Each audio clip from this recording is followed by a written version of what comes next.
Coming up on 5 Minute News. Trump touts pardons for January 6 defendants to encourage more violence. Taliban have killed dozens of Afghan officials, says UN report. And rising COVID cases caused by cousin of Omicron variant. It's Monday, January 31. I'm Anthony Davis.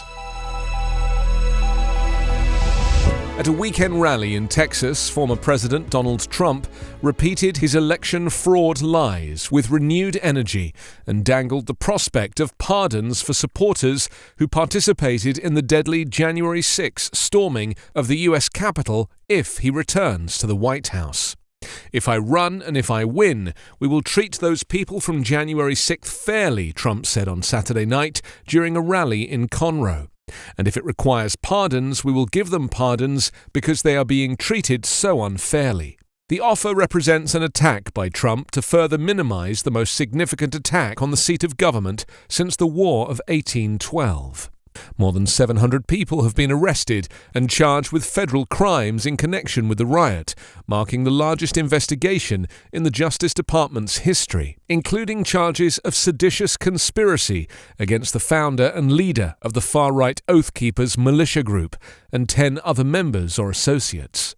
As president, Trump misused his pardon power to commute the sentences of numerous political allies, friends and associates, including his former chief strategist Steve Bannon, his former campaign chair Paul Manafort, former National Security Advisor Michael Flynn, who admitted to lying to the FBI, and longtime friend and political ally Roger Stone. 83-year-old John Dean, who was White House counsel under Richard Nixon, wrote on Twitter, "This is beyond being a demagogue to the stuff of dictators. He is defying the rule of law. Failure to confront a tyrant only encourages bad behavior. If thinking Americans don't understand what Trump is doing and what the criminal justice system must do, we are all in big trouble."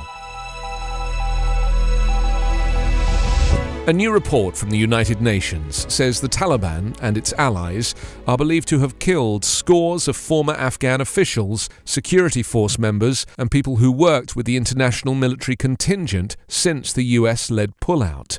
UN Secretary-General Antonio Guterres' report to the UN Security Council paints a picture of worsening living conditions for Afghanistan's 39 million people, despite an end to the combat with the Taliban's takeover in August. "An entire complex social and economic system is shutting down," Guterres said.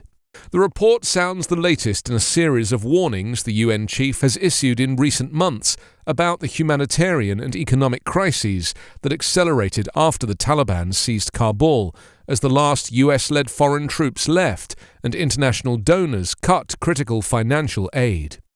Guterres recommended the Council approve a restructuring of the UN mission to deal with the situation, including the creation of a new human rights monitoring unit. The UN mission continues to receive credible allegations of killings, enforced disappearances and other violations against former officials, security force members and people who worked for the US-led international military contingent, despite a general amnesty announced by the Taliban, the report said. There are also credible allegations of extrajudicial killings of at least 50 people suspected of belonging to the local branch of the Islamic State militant group, according to the report. Human rights defenders and media workers continue to come under attack, intimidation, harassment, arbitrary arrest, ill treatment, and killings, it said.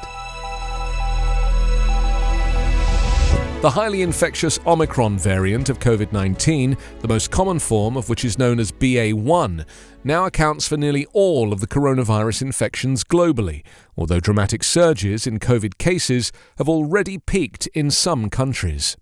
Scientists are now tracking a rise in cases caused by a close cousin known as BA.2, which is starting to outcompete BA.1 in parts of Europe and Asia. Globally, BA.1 accounted for 98.8% of sequenced cases submitted to the public virus tracking database GISAID as of January 25. But several countries are reporting recent increases in the subvariant known as BA.2, according to the World Health Organization.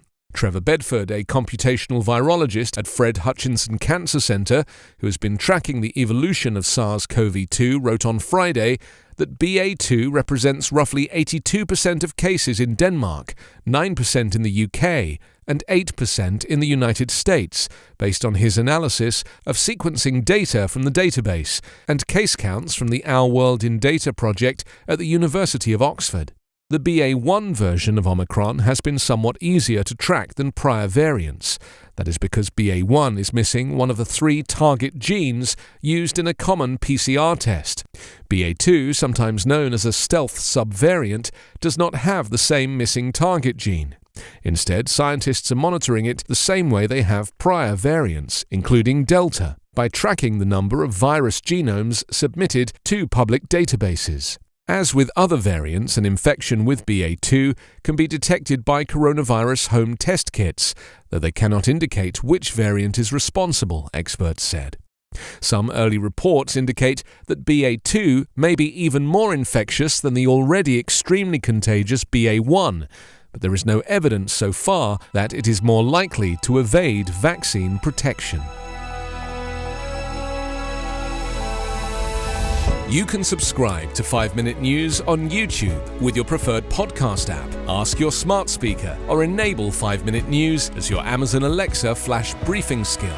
Subscribe, rate and review online at 5minute.news. 5-Minute News is an Evergreen podcast covering politics, inequality, health and climate, delivering independent, unbiased and essential world news daily.